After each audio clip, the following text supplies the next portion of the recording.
Bom dia, Instagram, bom dia, YouTube, bom dia, Facebook, bom dia, amigos, seguidores, clientes, amigos virtuais, amigos físicos. Terça-feira, 9 de agosto de 2022, nós estamos aqui mais uma vez para trazer aquela mensagem de reflexão, aquela mensagem de motivação que todas as terças e quintas eu me comprometi a trazer aqui. Eu quero de antemão agradecer a cada pessoa que tem me enviado lá no meu WhatsApp as suas histórias, as suas mensagens, histórias que trouxeram uma visão diferente, né? Trouxeram insight. Insight, gente, eu sei que muita gente sabe, mas para quem não sabe, insight é um estalo, é uma clareza que vem.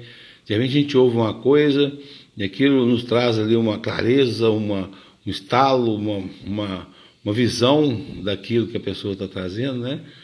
Então eu quero agradecer a cada um e pedir que continue enviando lá no meu WhatsApp, DDD 31 98229 7436, a sua história de motivação, para eu poder replicá-la aqui e te honrar.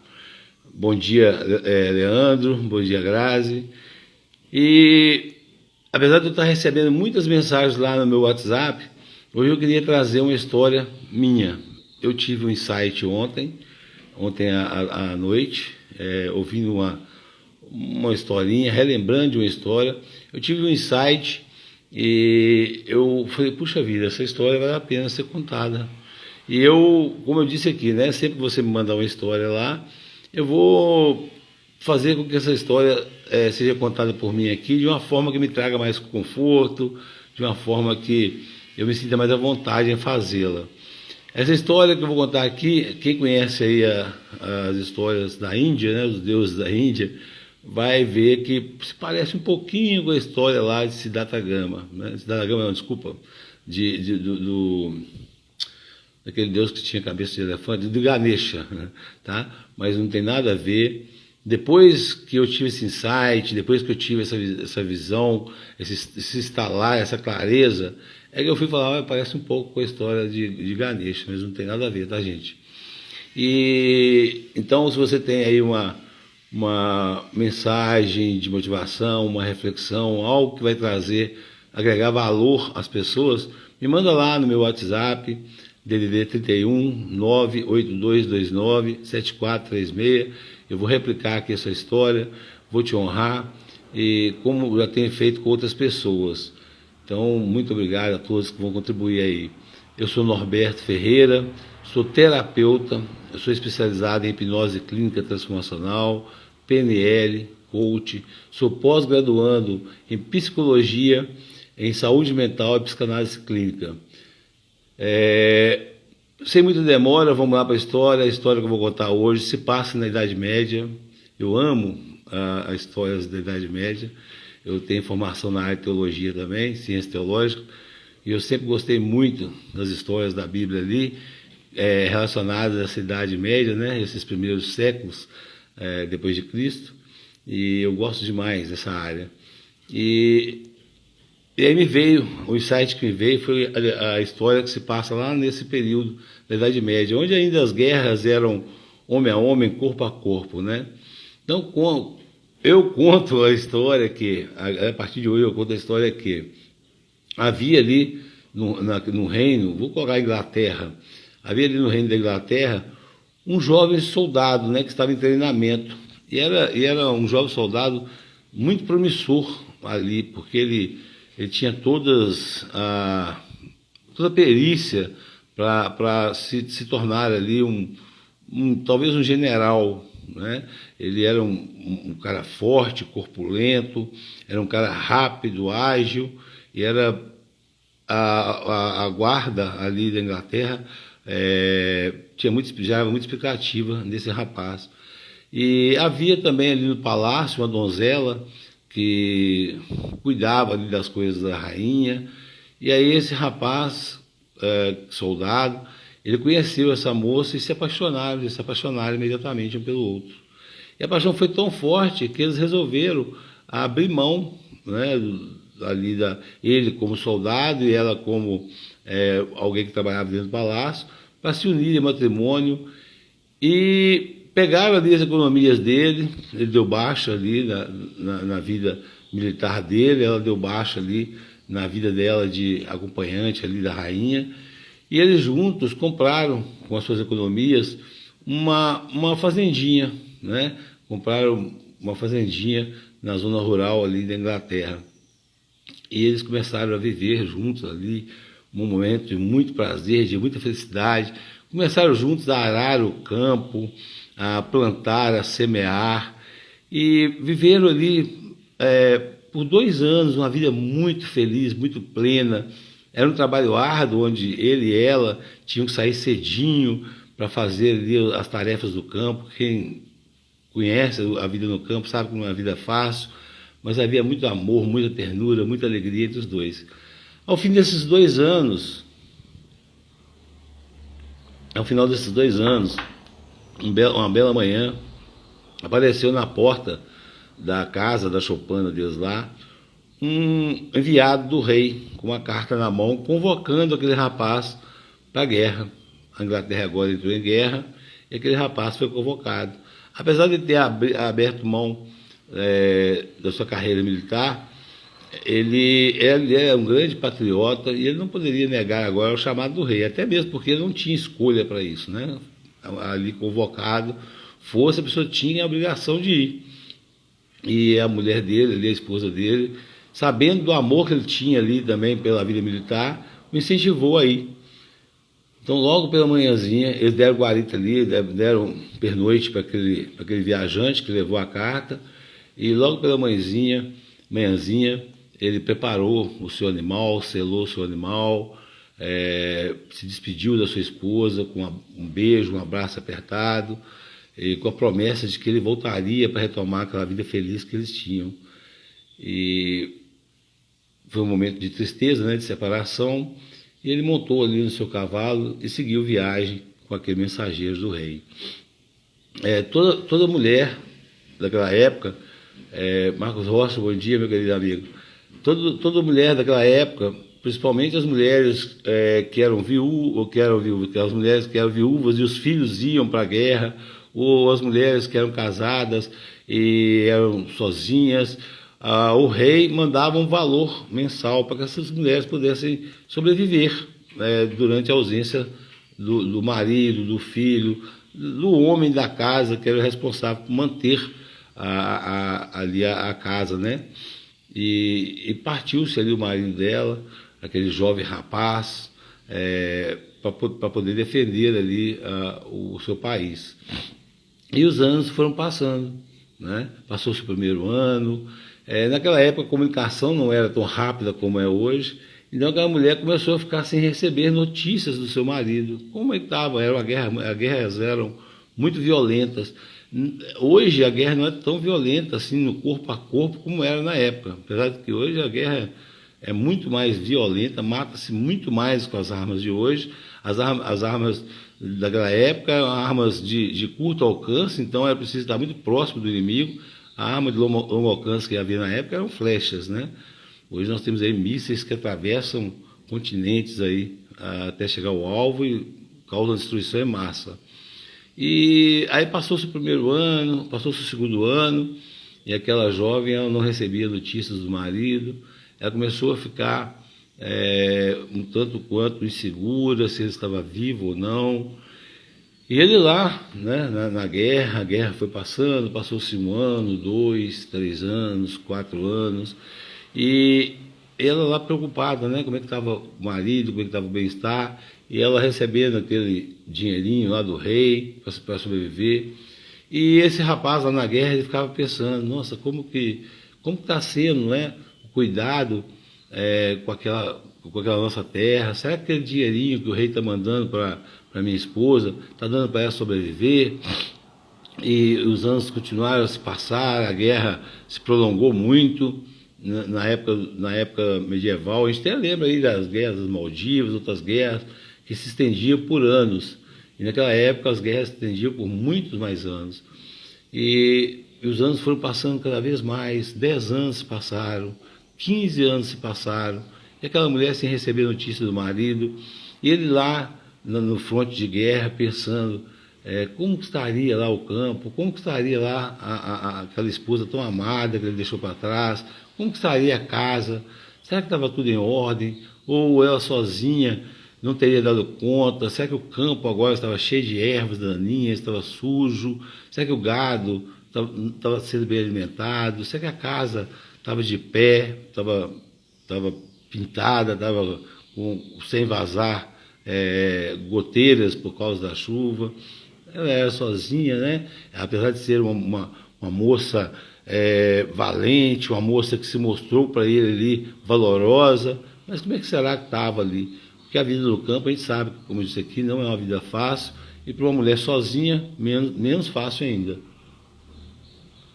E ela já estava desesperançosa quanto à questão de ter o marido de volta. Ela não recebia nenhuma informação de como é que estava, se ele estava vivo, se ele não estava. E 20 anos depois, a guerra acabou. E esse rapaz agora recebeu a liberação para voltar para casa. Só que já não era um rapaz, já era um homem condecorado, cheio de medalhas, reconhecido, já era um general de guerra, né? E ele foi liberado para voltar para casa. Sem demora, ele selou o melhor cavalo que tinha e viajou de volta para casa. E nesse período que ele viajou, dia e noite, incansavelmente, ele viajou por dias e noites. Ele levou, normalmente naquela época levava-se mais de um cavalo. Levava um cavalo que seria montado e ia se puxando o outro. Quando aquele cavalo que estava montado cansava, passava-se para o outro e ia revezando os cavalos ali para que a viagem fosse menos demorada. Mas mesmo assim, ele gastou ali um ano para voltar para casa, porque as guerras, na medida que eles iam vencendo, eles iam se afastando mais e mais do reino.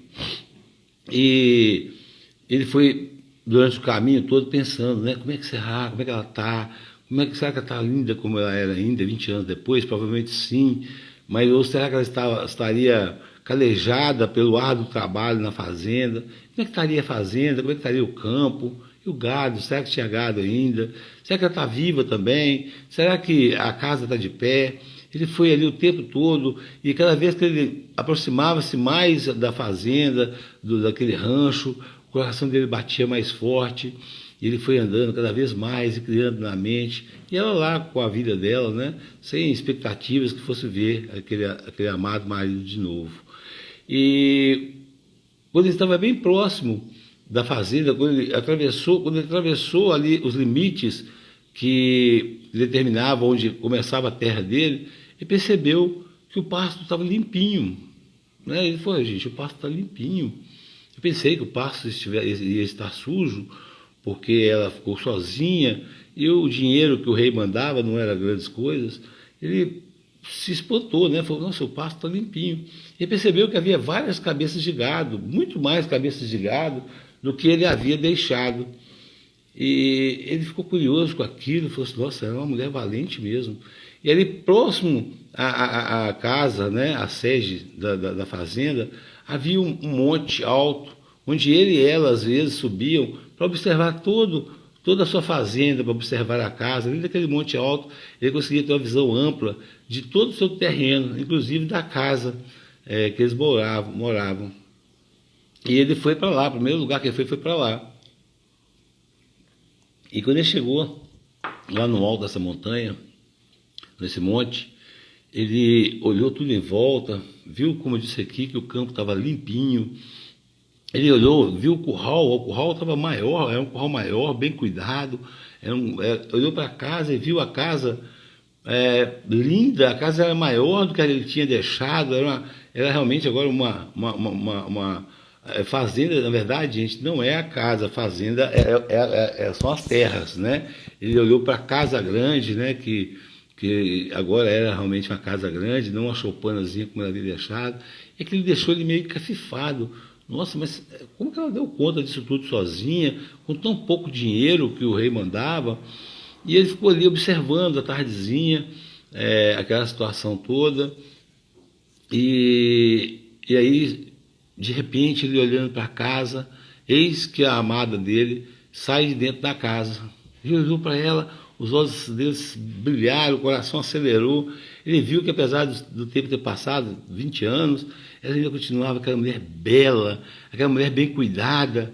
E aquilo também, apesar de ele ter ficado alegre com aquilo, ele ficou um tanto quanto assustado. Falei, puxa vida, 20 anos passaram, ela ficou sozinha aqui nesse trabalho árduo, o campo está bem cuidado, esse curral está bem cuidado, a casa está muito bem cuidada, uma casa muito maior do que eu deixei.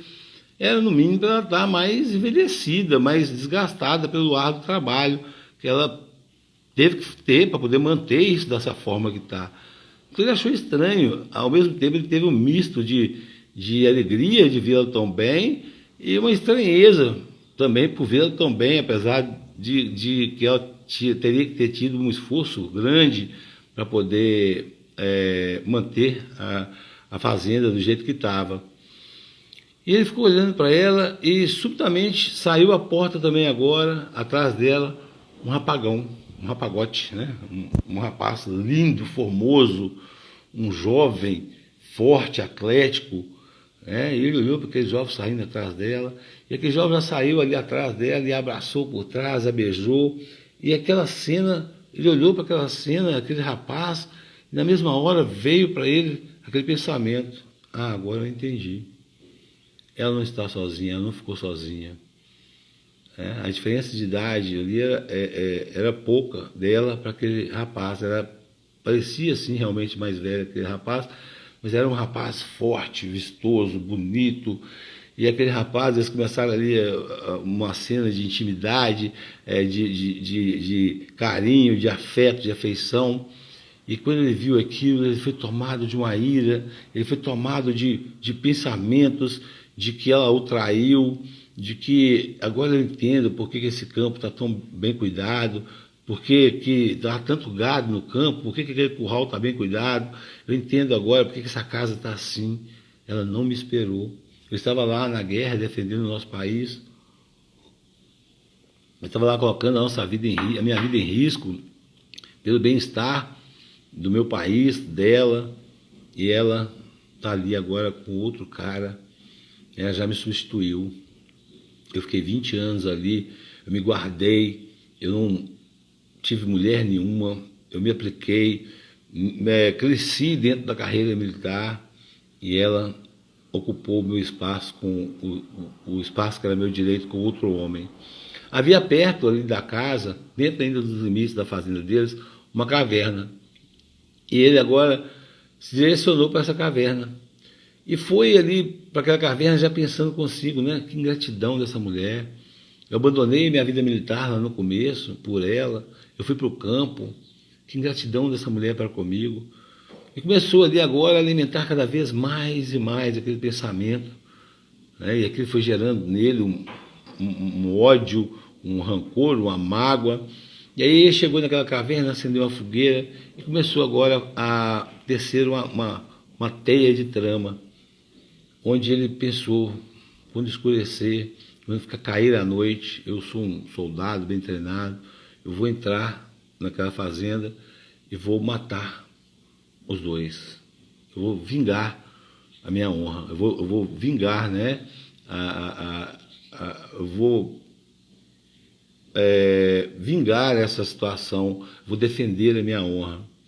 E ele ficou pensando, e a cada momento que ele ficava ali, até o cair da noite, ele começou a alimentar aqueles pensamentos de que ela não prestava, que ela tinha trocado ele por outro. Ele começou a alimentar cada vez mais e mais, e o ódio crescia dentro dele de forma incontrolável. Ele era um soldado, ele era um homem honrado, ele não era aquele homem que pegava as pessoas pelas costas ou esperava as pessoas dormir para poder praticar o ato. Mas aquilo tudo, aquela cena da mulher dele, abraçada com outro homem, tendo ali uma intimidade legal, aquela cena cegou ele, e ele pensou, eu vou matá-los à noite, dormindo. Né? Diferente do que ele fazia, ele não matava ninguém pelas costas, ele não matava ninguém de surpresa, ele enfrentava de frente, dava ao inimigo o direito de defesa. Mas aquela situação toda foi o cegando, e na medida que ele mais alimentava aquele pensamento de traição, mais isso ia crescendo no coração dele, ele ali na fazenda, ele ali na caverna, só pensando, chega só esperando chegar a hora para ir lá cometer esse delito. Aí, Sabrina, bom dia. E ele ficou lá, lá naquela caverna, à beira da fogueira, só esperando aquele momento de chegar lá e vingar, né, se vingar daquela situação toda. Quanto mais o tempo passava, mais ele pensava naquilo tudo, mais ele alimentava aquele rancor, aquela mágoa, aquele ódio, aquele ressentimento pela mulher que tinha colocado agora no lugar dele um outro homem. E a noite caiu. A noite caiu, ele não conseguiu nem dormir. Quando deu alta noite, ele deixou seu cavalo lá, pegou a sua espada, a sua adaga e direcionou-se à fazenda. Muito sorrateiramente, ele conseguiu abrir a porta da casa e viu, ele falou assim, eu vou pegar os dois no leito, no ápice ali, vou matá-los ali no leito. E quando ele entrou na fazenda, ele chegou bem devagarinho, sorrateiramente, ele abriu a porta e a mulher estava na cama, deitada, e o rapaz ainda não. O rapaz ainda não havia se deitado. Então ele esperava de chegar e pegar os dois ali na mesma cama, de repente num ato de intimidade, mas a mulher estava deitada e o rapaz ainda não. O rapaz estava ali à beira do fogão, a lenha, preparando alguma coisa, e ele por trás chegou e ele alvejou aquele rapaz, ele esfaqueou aquele rapaz pelas costas. E antes do rapaz morrer, o rapaz deu um brado, deu um grito. E esse grito foi o suficiente para acordar a mulher, que veio correndo para saber o que estava acontecendo. E viu ali, nos braços daquele homem, o filho morto. E ela entrou em desespero, mas quando ela olhou, ela viu que era o marido dela, que estava na guerra há 20 anos. E ela olhou para ele, sem entender nada, e falou assim, o que você fez? O que você está fazendo? Aí ele olhou e falou assim, sua traidora, sua promíscua, você só esperou sair para colocar outro homem no meu lugar.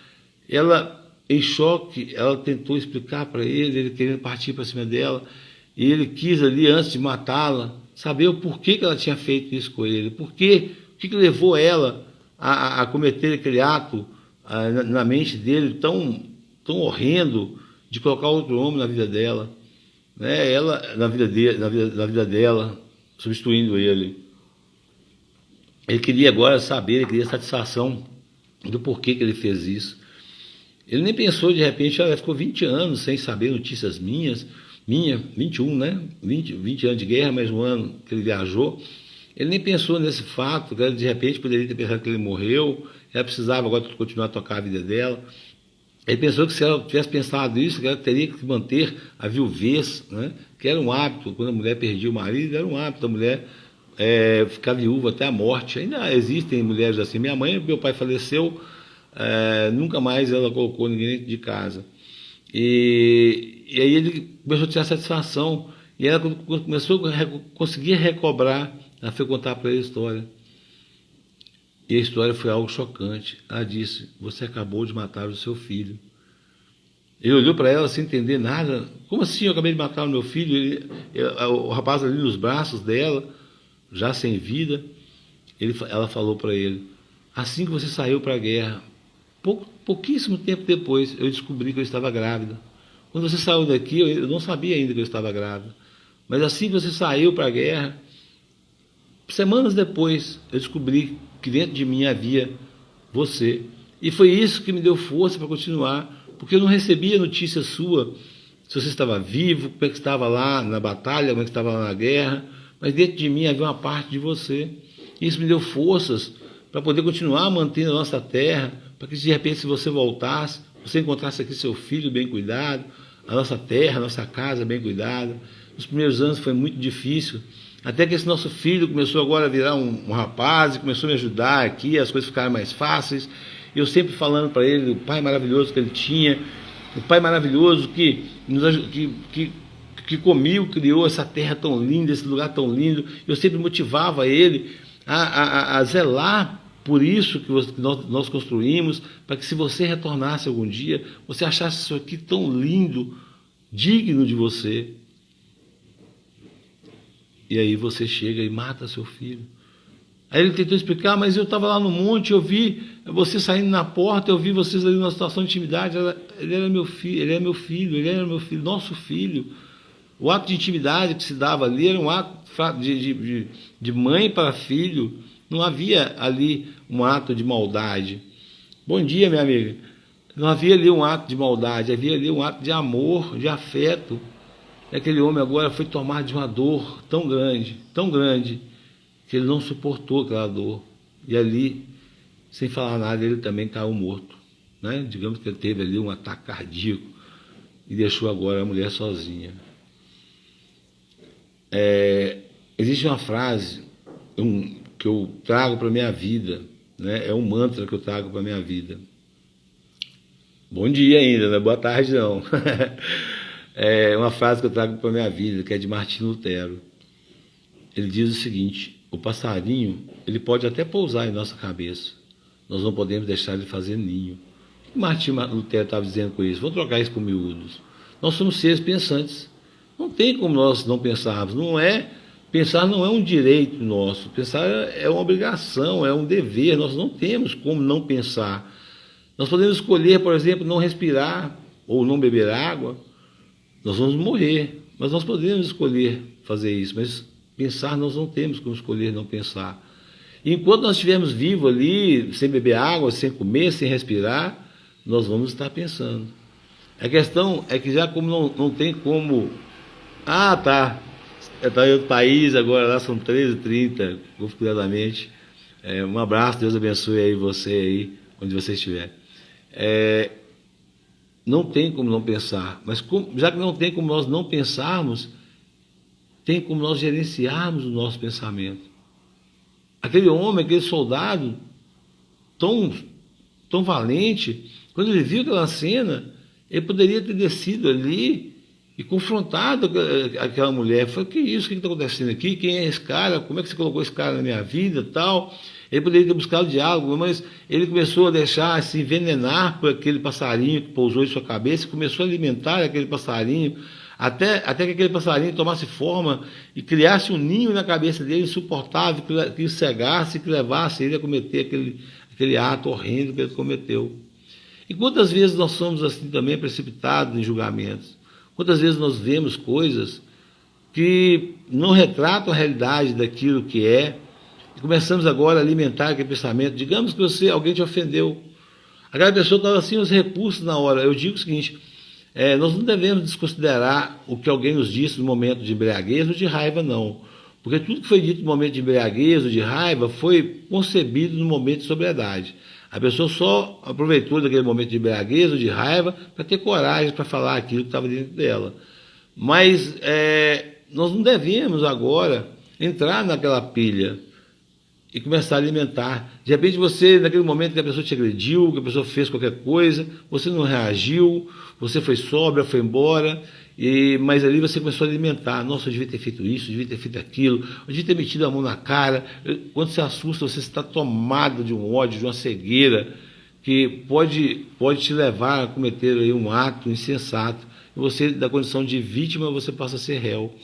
Aquele homem fez a mesma coisa. Quando ele ali do alto monte viu a mulher dele, aquela mulher que estava linda, formosa, quando ele viu o campo dele ali, bem cuidado, quando ele viu aquele rapaz forte, bonito, saindo e abraçando, ele poderia ter descido agora e confrontado. Eu vejo hoje casais, principalmente os jovens, quando por infelicidade a sua namorada, a noiva, a esposa, o trai com outro cara, ele vai lá agora, tirar satisfação com outro cara, ele vai lá, quer matar, lá na minha cidade. Agora há pouco tempo, um rapaz que passou por isso, não estou dizendo que quem é que faz esse ato está certo, não. Se o cara sabe que a mulher é comprometida, ele tem que respeitar. Mas a que está traindo mais o outro é aquela mulher que está comprometida. Esse rapaz, amigo nosso lá, ele ficou com uma mulher comprometida e o carro dele estava na porta da sua casa, à noite. Esse rapaz que foi traído parou na porta da casa dele e descarregou um revólver inteiro no carro. Gente, nossa, eu fico pensando, olha que atitude, o cara agora, ele tomou um chifre e ainda lá foi fazer um ato desse, né? É pior do que tomar o chifre assim. Então, muitas vezes o cara vai lá, bom dia, minha amiga, muitas vezes o cara vai lá, ele passa por uma situação dessa, ele toma lá um chifre, agora ele vai atrás do cara que traiu a mulher, vai lá e quer matar, quer bater, e às vezes faz isso, mata e bate, e às vezes ele vai lá e até casa com essa mulher, né? Que ela que tinha uma aliança com ele casa com ela, outras vezes ele mata ela também. Mas o fato é que nós devemos enxotar esse passarinho que pousa na nossa cabeça, não deixar que ele faça ninho. Então o pensamento desse passarinho representa o nosso pensamento, os pensamentos que nos vêm nos momentos desses. Esse homem, esse soldado ali do alto do monte, veio esse pensamento: agora eu entendi porque essa terra está bem cuidada, agora eu entendi porque o curral está grande desse jeito, agora eu entendi porque tem tanto gado aqui, a casa está bonita, é porque ela colocou outro homem no meu lugar aqui, para aproveitar daquilo que eu já tinha, e agora ele só aproveitou do que eu já tinha conquistado para poder melhorar. Ele começou a se encher de ódio, pensando de repente nas noites que ela passou ali, de intimidade com aquele rapaz, que na verdade isso não existia, era filho. E ela estava preparando aquele rapaz para, se de repente o pai voltasse um dia, ele achasse tudo perfeito. Mas não, ele preferiu ficar alimentando aquele passarinho. Então você, eu, nós somos seres pensantes. Não existe para nós a possibilidade de não pensarmos. Nós podemos escolher qualquer coisa, mas não podemos escolher não pensar. Mas nós podemos escolher gerenciar nossos pensamentos. Norberto, mas é difícil. Sim, é muito difícil. Mas não é impossível. Quando alguém fala comigo, Norberto, é difícil, eu pergunto, o que você falou? A pessoa fala, Norberto, é difícil. Eu pergunto de novo, não entendi. A pessoa fala, Norberto, é muito difícil. Eu faço, que bacana. Você falou comigo 3 vezes que é difícil e até muito difícil, mas não falou que é impossível. Então dá para ser feito.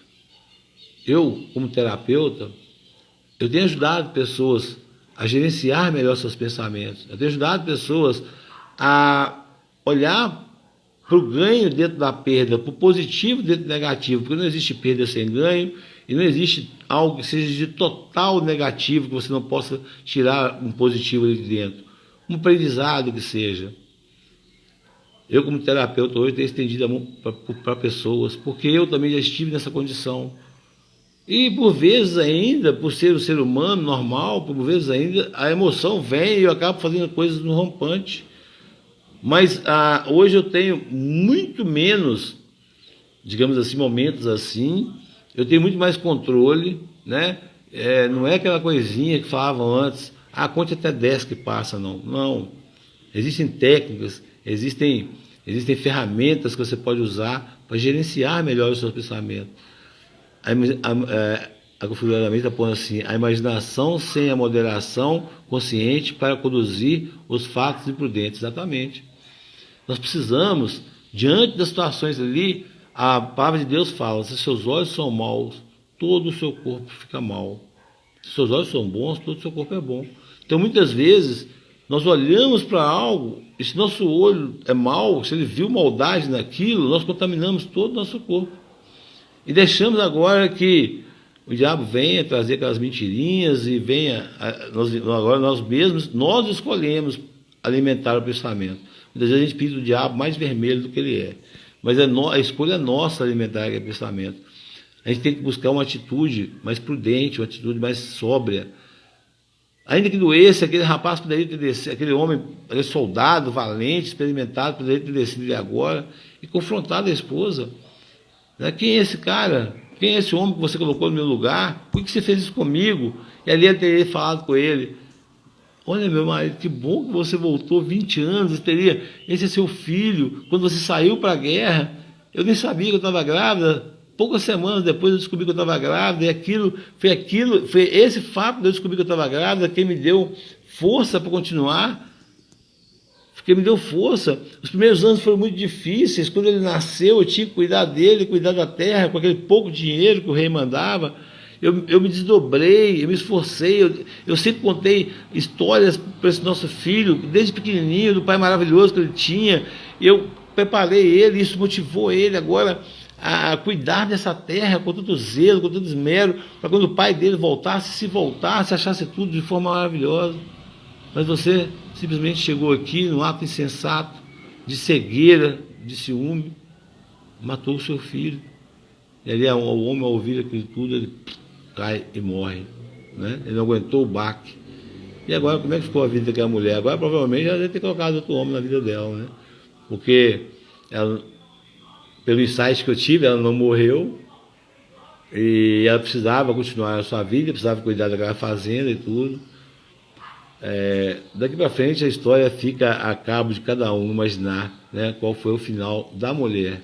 Porque do filho a gente viu, foi vítima ali da falta de inteligência emocional do pai. É isso que eu proponho a você. Se você não consegue gerenciar seus pensamentos, você é do tipo de pessoas que toma decisões precipitadas diante de fatos, é isso que eu te convido a fazer terapia, a fazer hipnose clínica transformacional, que é um estilo de vida, a fazer PNL, coaching. Eu estou aqui estendendo minhas mãos para te ajudar nesse processo de aprender sobre inteligência emocional, que não é colocar a sua razão sobrepondo sobre sua emoção, e nem sua emoção sobrepondo sobre sua razão. É ter um equilíbrio desses dois fatores. Porque nós normalmente colocamos sempre as nossas emoções acima. Nós somos seres que colocamos sempre nossas emoções acima da razão. Nós batemos e depois nos arrependemos. Nós falamos besteira e depois nos arrependemos. E palavras e situações assim são como flechas atiradas. Uma palavra dita é como uma flecha atirada, não tem como voltar atrás mais. Mesmo depois que você se retrate, mesmo depois que você mostre arrependimento, e a outra pessoa te perdoe, aquilo ainda está lá dentro da pessoa. Te perdoou. O perdão não apaga o fato. O perdão ele elimina a dor do fato, mas ele não apaga o fato. E aquela pessoa que te perdoou, daí para frente, ela não mais vai ter aquela total confiança em você. Né? Como se você tem um Rottweiler, digamos que você tem um Rottweiler, e fala com todo mundo, não, ele é mansinho, e você põe a mão dentro da boca do Rottweiler. Ele é um Rottweiler, a natureza dele é de morder, ele é um cachorro feito para poder defesa. Um dia esse cachorro não está de bom humor, ele te morde. Ele ficou ali 10 anos sem te morder, mas um dia ele te morde. A partir daí, mesmo você sabendo que ele é manso, você não tem mais a confiança de enfiar a mão na boca dele. Você até o perdoou, porque naquele dia estava estressado, mas você não tem mais a coragem de enfiar a mão dentro da boca daquele cachorro. E então, é isso, a mensagem de hoje é essa.